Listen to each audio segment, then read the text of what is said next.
Aquí comienza Ella Soy, el programa feminista de France 24. Las mujeres y las niñas son las principales víctimas de las formas de esclavitud moderna y trata de personas. Esta edición nos lleva a Colombia porque en el norte del país, zona con presencia persistente de bandas criminales, la explotación sexual de niñas es un fenómeno creciente y sin atención del Estado. Están siendo captadas entre los 12 y los 13 años a través de amenazas a la vida y a la seguridad de sus familias. Entre ellas hay pequeñas migrantes cuya estadía en el país es condicionada a la explotación. Todo esto sin intervención efectiva de las autoridades, que por el contrario, en muchos casos se convierten en cómplices. Para France 24 no fue posible entrevistar a quienes viven de primera mano estas violaciones atroces a sus derechos humanos, pues hablar pone en riesgo sus vidas. Pero una invitada muy especial nos acompaña para ampliar esta denuncia que ella misma publicó en forma de artículo escrito en la revista Cambio en Colombia. Ella es la periodista María Fitzgerald. María, bienvenida a Ella Soy. Hola Ángela, muchas gracias por la invitación. No, gracias a usted por su tiempo, María. Y empecemos hablando un poco de cuál es el contexto que se desarrolla alrededor de la zona del Catatumbo, de esta parte norte del país tan cercana a Venezuela. El Catatumbo es una zona que ha estado sumida históricamente por el conflicto armado en el país. Es una zona que se ha convertido en refugio tanto de guerrillas como de grupos paramilitares y que adicionalmente, por lo porosa que es la frontera, ha empezado a tener una presencia también de grupos armados transnacionales como lo es el Tren de Aragua, por ejemplo.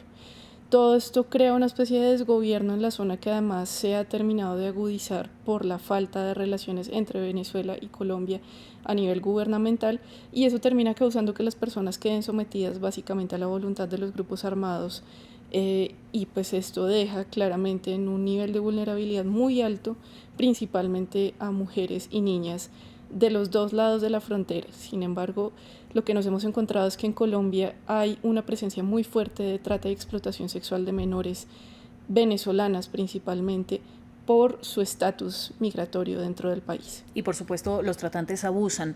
Ante este desgobierno que usted menciona, María, pues aparecen las lideresas a denunciar los casos y a defender a estas niñas y a sus familias. ¿Qué ha pasado con ellas? En el caso muy puntual del Catatumbo, nosotros tuvimos acceso a hablar con una lideresa que es quien debería estar hoy acá, pero no puede porque está amenazada por múltiples personajes y actores armados, incluyendo actores legales. Ella ha denunciado la presencia de redes de explotación sexual que son dirigidas incluso por miembros del ejército y de la policía, y eso la mantiene a ella en un riesgo constante. Eso se ha convertido en una realidad común a la región. Nosotros pudimos ir no hasta el Catatumbo, pero sí hasta Cúcuta, en donde también hablamos con otras lideresas de la zona que se han encargado de trabajar temas de trata y explotación sexual de mujeres, y son personas que tienen que mantenerse básicamente invisibles, cuyas denuncias tienen que hacerse casi que entre susurros, porque todo el tiempo de por medio está que ellas puedan sobrevivir. Y no solamente está en peligro la vida y la seguridad de las mujeres que asumen este rol de lideresas. ¿Qué pasa, según el artículo que ustedes escriben, cuando una madre o una familia intenta denunciar para proteger a sus hijas, pues de que caigan en estos crímenes? Esto suele ser muy complejo, sobre todo por la forma en la que están funcionando las instituciones que deberían dar atención a este tipo de situaciones. Nosotros hemos venido haciendo un paneo a nivel país de lo que ha venido ocurriendo con la trata de explotación sexual de menores, tanto en Cartagena como en Medellín, en Catatumbo, acá en Bogotá, en Cúcuta, distintas regiones, y en todos los casos nos encontramos con una formación punitiva por parte de las instituciones y también una inoperancia absoluta. Entonces, el ICBF, que debería encargarse sobre todo de restituir los derechos cuando hay una menor involucrada, lo que hace es ir y quitarle la niña a la familia y ponerle penalidades a la familia, cuando en realidad lo que se debería hacer es un proceso muy distinto.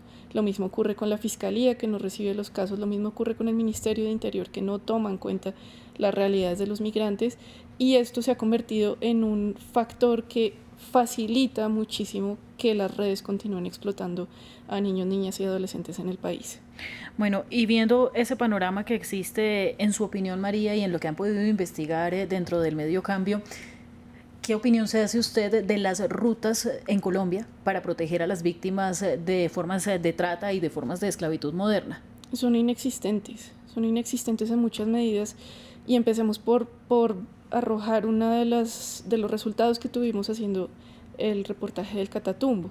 Allí contamos la forma en la que nosotros intentamos hablar con el Ministerio de Interior para preguntar sobre la situación de las mujeres migrantes en el país, y ellos tenían un subregistro tan impresionante que, perdón si no recuerdo el número exacto, pero decían algo así como que en todo el país se habían encontrado 127 casos únicamente. No más. Nada más, cuando solamente en el Catatumbo, en este año, la asociación con la que hablamos ya tenía 77 casos más o menos, entre ellos 24 menores de edad.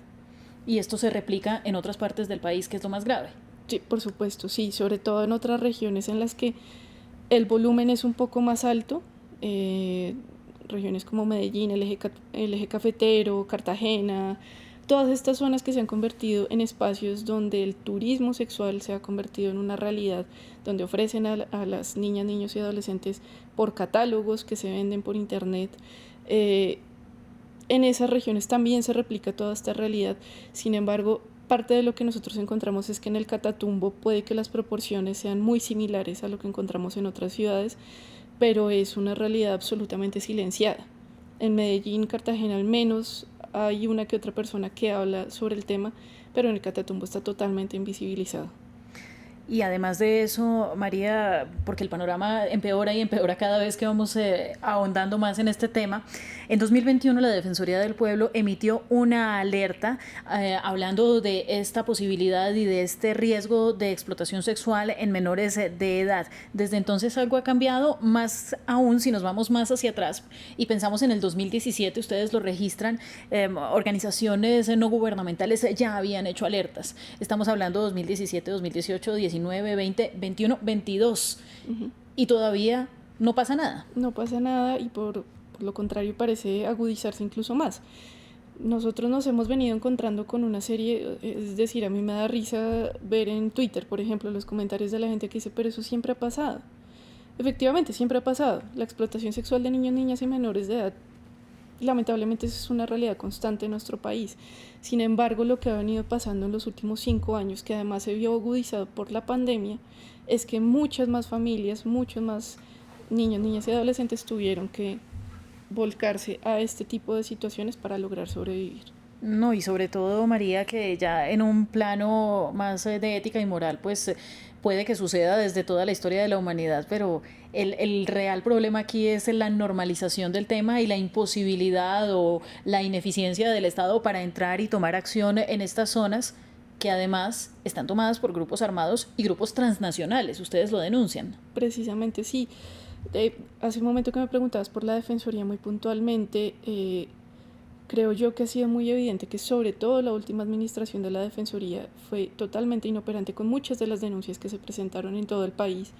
Sé de primera mano de casos de defensores regionales que emiten muchísimas alertas para que lleguen a la Defensoría General y no son tomadas en cuenta, sus alertas son totalmente ignoradas. Eso es algo que se ha replicado en muchas de las regiones que yo he visitado haciendo reportería y es siempre defensores en la región diciendo acá nos están haciendo esto y esto y esto, y una Defensoría General, una Fiscalía, una Contraloría total y absolutamente inoperantes. Y mientras tanto la humanidad de mujeres y niñas completamente destruida y anulada, y en el peor de los casos, pues fallecimientos de los que me imagino, María, que no hay mayores registros tampoco.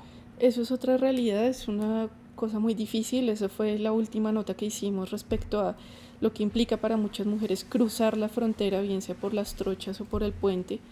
Hay muchos casos, sobre todo de mujeres muy jóvenes, de entre 13 y 16 años, es decir, también podrían ser calificadas como niñas, yo las pondría como niñas, que van a cruzar la frontera por las trochas y simplemente son desaparecidas y absolutamente nadie se pregunta qué está pasando por ellas.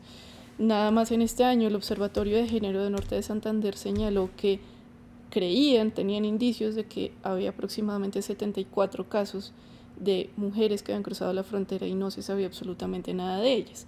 Y esto se configura por otro accionar de los grupos armados, pero también hay una denuncia que no hemos terminado de publicar, pero te la voy a contar, y es que el ejército también está involucrado en lado y lado con la desaparición de estas mujeres. Entonces, es una realidad que al final termina teniendo muchos actores que son los que están haciendo la explotación, pero justamente son tantos que termina borrándose por completo la identidad del victimario.